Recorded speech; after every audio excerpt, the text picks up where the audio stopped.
Alright, start us off, game. Most enemies have a lock-on, but not all of them.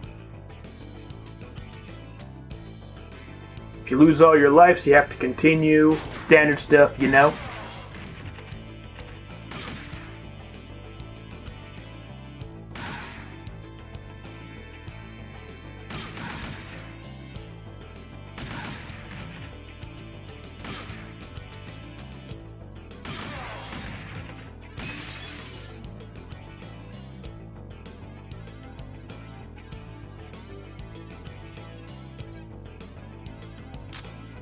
Alright, good start, but could use some clarification. If you get hit by an attack, you lose a life, your current power-up, and your bonus multiplier takes a hit. There's also innocent people in this game. You don't want to shoot them.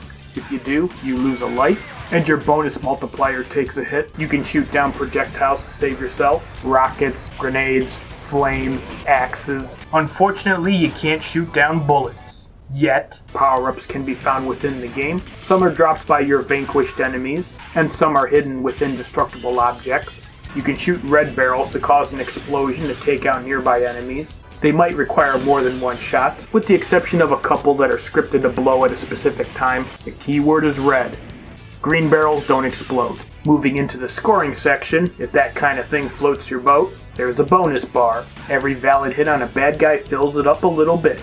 Every time the bar is filled, your bonus multiplier increases by 1, up to a maximum of 9, which means that the amount of points you get for doing anything multiplies as well. But if you lose a life, your bonus multiplier drops by 2, not going below 1 of course, and you'll also lose any progress on your current bar. Most generic bad guys can be shot 2 additional times, for additional points, with the exception of anybody that has a specific death animation. You also can't do this if you justice shot someone, because that kind of defeats the purpose, you know. Then there's the justice shot, or the nice bullseye in some regions. This is awarded for shooting the gun or the gun arm of a bad guy. I'm not sure how specific it is. On the first shot, obviously. Not much point in disarming a dead suspect, you know.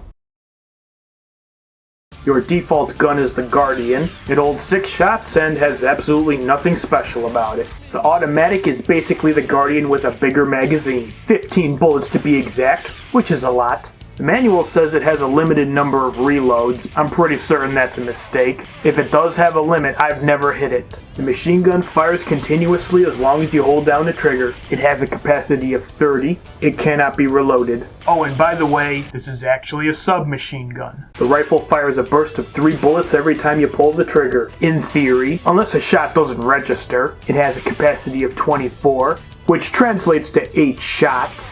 It cannot be reloaded. It's good for getting extra points, but it won't last very long. The shotgun has a bigger hit radius than any other weapon, although it's still not especially large, nowhere near as impressive as lethal enforcers. It has a capacity of 6. The Magnum is capable of shooting clean through any object in the game, so you can take out more than one enemy with a single shot. Also useful for tagging concealed enemies. It has a capacity of 6. Life gives you 1 extra life. Pretty self-explanatory. The generic enemy can carry several different firearms, but they all behave the same way. They're gonna try to shoot you. Some of them will drop a power-up. With very few exceptions, these guys are all mandatory killing. Then you got these guys who try to slash you with their axes. I'm guessing they have a few issues in life. They will pop up, slash you, and then vanish. They do not have lock-ons. Some of them will drop a power-up. In 2 players, they'll usually have an additional buddy. Some guys stay back in the distance, usually behind cover, and throw grenades at you. Or axes. They will throw 3 projectiles and vanish. In 2 players, they'll usually have an additional buddy. They do not have lock-ons. And some bad guys do not attack you at all. You don't have to take them out, and they're only seen briefly. They're strictly for extra points, and in some cases, extra power-ups. They don't have a lock-on, obviously. They don't attack.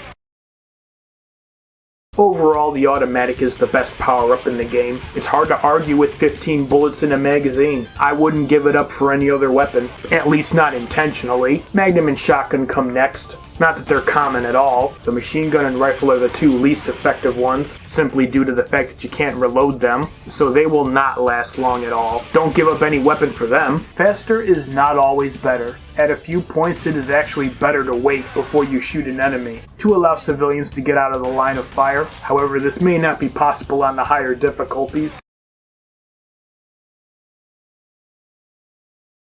Alright, for those of you upstanding citizens, you unlock extra content by beating the game on at least normal difficulty. Doesn't matter whether or not you actually fight Fang. Now you've got additional difficulty levels, free play, which means unlimited continues, mirror mode, where the screen is flipped, almost as if you're looking at the game through a mirror, as well as a bookkeeping page. If you're curious about your play statistics, you'll also unlock ranking mode. It's basically a score attack mode. If you're less than honest, you can do it a different way. Obviously, the codes will require a controller. You can use the first or second player. A lot of places on the internet list this as one single code, but it's actually two separate ones. I'm not even sure if it's possible to enter them both at the same time. Okay, the first one is, when the Sega and AM2 logos pop up for either one of the demos, it doesn't matter which one, while holding down C, press up, down, left, right. You'll know if you did it right because you'll hear a gunshot.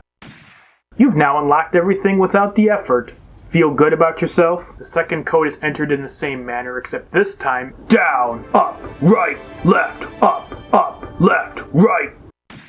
This one unlocks the gun select. This allows you to select any weapon at any time. Pause the game and pull the trigger to cycle through all the weapons. This also allows you to use the special gun, which is otherwise unavailable. It fires fully automatic and never needs to be reloaded. Oh boy, this one is awkward. You will have to play with at least one controller. Doesn't matter which player it is though. When you start the game, choose the beginner stage. I don't think it matters when you do it, but if you're in such a hurry to see the ending, why would you wait? Play the stage until you get up to where the boss is. At some point between the boss and the last bad guy you shot, you have to press and hold down these three buttons. B, X, Z. And you have to keep holding down these buttons as you defeat the boss.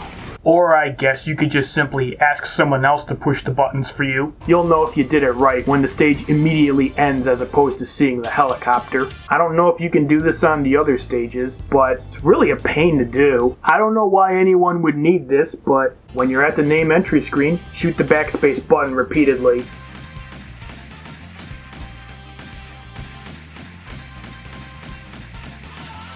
You'll be granted 98 seconds to enter your initials. I don't know why you would possibly need that much time. Alright, this one's interesting. Step 1, begin the game with a controller or two. Then just pause the game. I don't think it's actually mandatory, but you might as well not get shot. And swap out the controller for a gun. You'll still have the cursor. Could be useful if you're going two guns at once. Alright, stick around and I'll show you how to beat the entire game.